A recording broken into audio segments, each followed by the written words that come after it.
Gab, and we are doing another podcast today. My discussion for today, or my topic, rather, episode, is social injustice.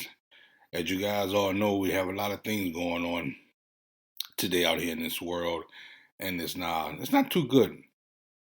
So, me being the podcast guru that I am, I just want to just shed some light on a few things and help individuals understand what African Americans are going through. Number one, things like this, the George Floyd murder, has been going on for years. I mean, a long time.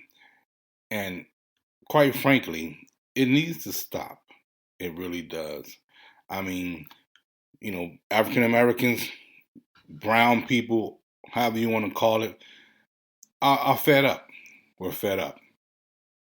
And so, what I want to do today is talk about a few things as far as how individuals can understand social injustice coming from the eyes or coming from a black man's perspective. I'm not going to say that you really understand it, but I'm going to try to enlighten you. First of all, with anybody that doesn't understand social injustice and what African Americans go through, I have a saying, I have a motto, and my motto is you have to find out where you came from before you can find out where you're going. With that being said, you guys need to go back into history. That means go back as far as you can to just enlighten yourself and to make yourself aware of what happened to our African Americans a long time ago, back in the day, 400 years ago, especially during slavery. And you will find out and you will understand why we're so angry, and you would feel our pain. You will understand why that we're hurting. First of all, you guys may want to do some research on the 13th Amendment. Okay? Always make sure you guys know what the 13th Amendment represents and how do African Americans play a part in that. And that definitely will give you like an insight on what happened to us and what we're going through. Also, they have a lot of documentaries out here in regards to slavery, how African Americans were treated, what type of rights we had, what type of rights we didn't have, and the struggle all the way back to Martin Luther King and before then. And I have a few things that you guys need to check out. A documentary called African to American, The Many Rivers We Cross. And that's a huge documentary, and it's narrated by Professor Gates. He's a professor at, I think, Cambridge College. I'm not for sure. But you guys are familiar with Professor Gates because he had that run-in with the white guy, the white police officer here in Boston, and President Obama had to step in and to have them break bread together.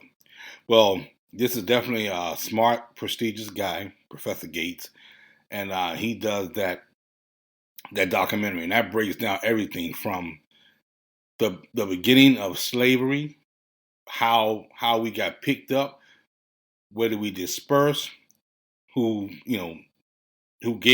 sold us, who started slavery, who brought it into existence. It's got a lot of good things in that. A lot of good things in that documentary. So please, people, if you want to definitely know the origin of the black man and the struggles that we went through, definitely check out that documentary.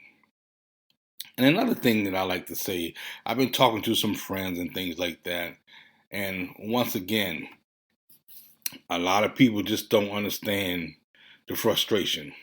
First of all, we have a president that's trying to divide us. That's something that we should never be going through. You have to stay organized. You have to stay united. Just like it says, United States of America, right? Well, right now, we don't seem to uniting. And that's a big step. That's a big thing. So we have to stay united, regardless if it's black, white, red, green, or brown. Right is right, and wrong is wrong. What happened to George Floyd was definitely wrong. No ifs, ands, or buts about it. But, I don't understand why nowadays it's hard to bring a policeman to justice. They always say it's hard to prosecute a police officer. I don't understand why. They're people just like us, and they shouldn't be above the law. And when you do wrong, then you should pay a consequence. A lot of times, these police officers and the police precincts around the United States, they're not police themselves. So you have people like that individual that murdered George Floyd still on the police force after numerous citations. He was just a bad cop, but he was still on the force. And I don't get that. And the way I look at it is, if I did an eighth of what he did, they would have fired my behind right there on the spot. But yet, that's what I call white privilege. And what happened? He still has a job up until the time that he murdered George Floyd.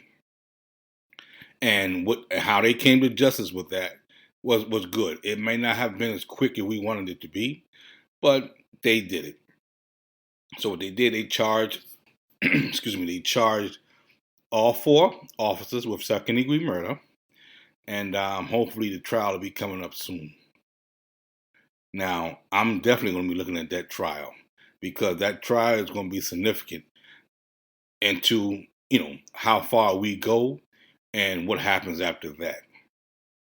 One thing I do want to say to everybody that's out here struggling against us is, I'm glad that you guys see. Now you guys see what we go through. Now you guys understand what Kaepernick was kneeling for. He was never kneeling for the military or the flag. He was kneeling for social injustice. Stuff like this that George Floyd went through. And people were going, like I said, people were getting killed and murdered and things like that way before now. So hopefully you understand what Cap was kneeling for. And had nothing to do with the military. And I'm a military man of 20 years, U.S. Navy, and it was never about military. So now that's another thing that you may know. Okay. And just if you want to know any more, or you just want to just talk to somebody and say, hey, if you got any, if you're a white person, if you have any black friends, and if you want to know something, I'm quite sure you can pull that friend to the side, that man or woman aside, and say, hey man, what really happened? Let me understand the struggle. Can you talk to me about it? That way you can get a good understanding. Because a lot of times, if you don't know what's going on or you haven't witnessed it, you may just think it's just an everyday walk in the park. But for us, it's a whole lot different. Whole lot different. But don't get me wrong, we all bleed red. But as far as the skin tone, that determines a lot in the United States. And it's sad, because the United States is supposed to be the land of the free, home of the brave. But yet, inside the United States, they have social injustice. Black folk, African Americans are treated bad. And of course, we came a long way with the 1960s with Martin Luther King and what Malcolm X and everything was doing.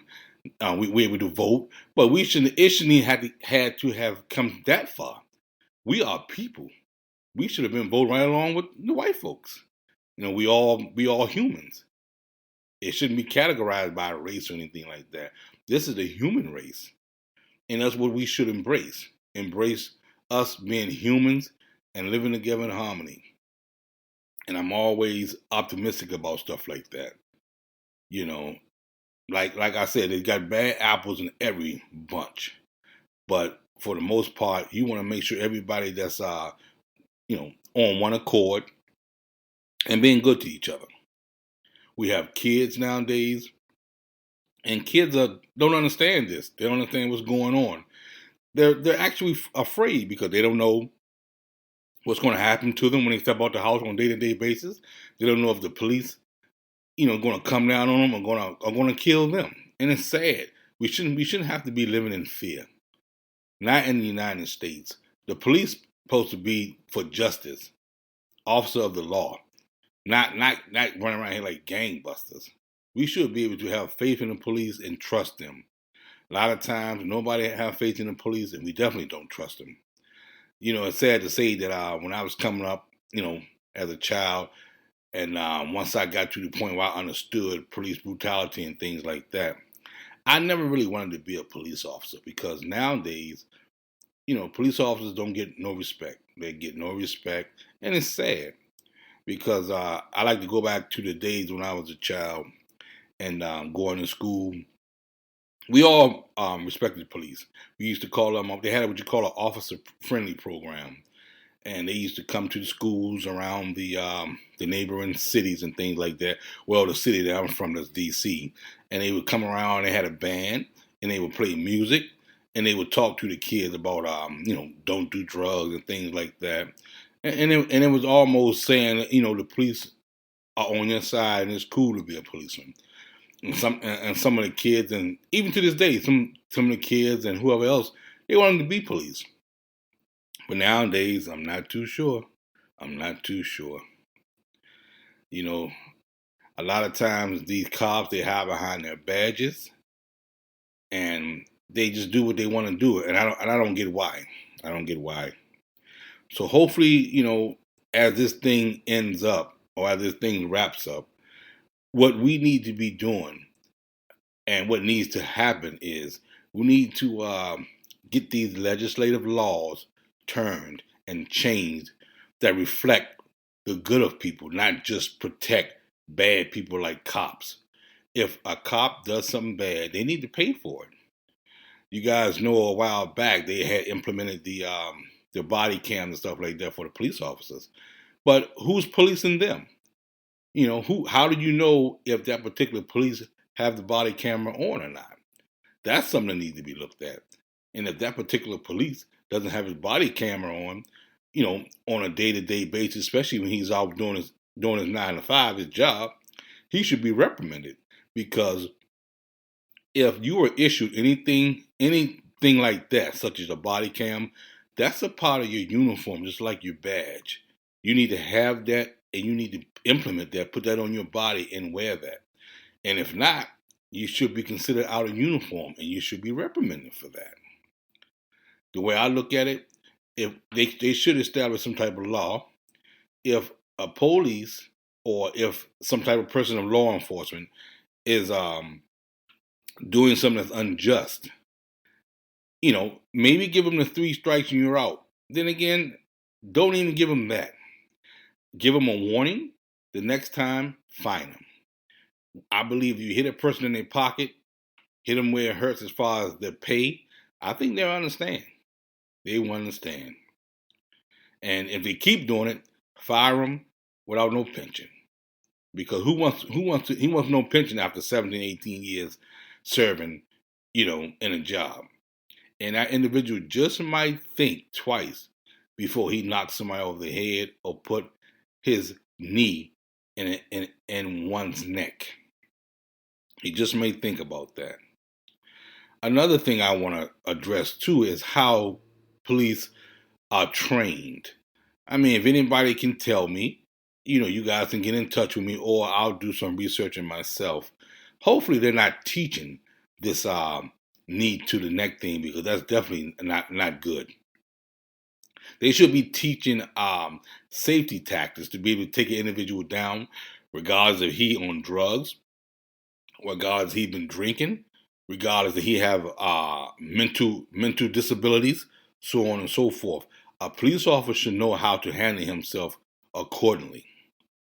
And if that's not happened, once again, they need to look into the system. They need to revamp the way they're training and get some more incompetent police officers out there. Because if 4 police officers can't arrest one man, something's wrong. Something's wrong. And just to let you know, I'm not against the police. I'm not police bashing. But I want to come up with a solution to make the police and this organization better. You know, I don't want to see the police or look at the police as some type of gang. They should be officers of the law, not a gang member. If you have a point where you have a cop that gone bad, whether if it's racist or he's selling drugs on the side or he's taking money, that police officer needs to get off the force immediately. And trust me, guys, anybody in the police force, they know who the crooked cops are, who the cops that the hateful cops, you know, things like that. Who the cops that's not doing right, you know, and they know that. Trust me, they know. It shouldn't be no secret. That's just like in any job. You know who the bad people are. You know who the racist people are. You know who the good people are. You know who the people you need to stay away from. You know who the people that you can talk to. And cops are no different. So just let you guys know to be mindful of what's going on out here in the world. Like I said in my earlier piece, that do some researching about where black people came from, what happened to them after a certain time in the century. Do your investigation on the 13th Amendment and check out some of the documentaries that I put out and that I said, and you really will be enlightened. And then maybe you would understand just a little bit more of the struggles of the African American. Once again, you guys, this is Uncle Yab, and we're gabbing with Yab, and have a nice day. Peace.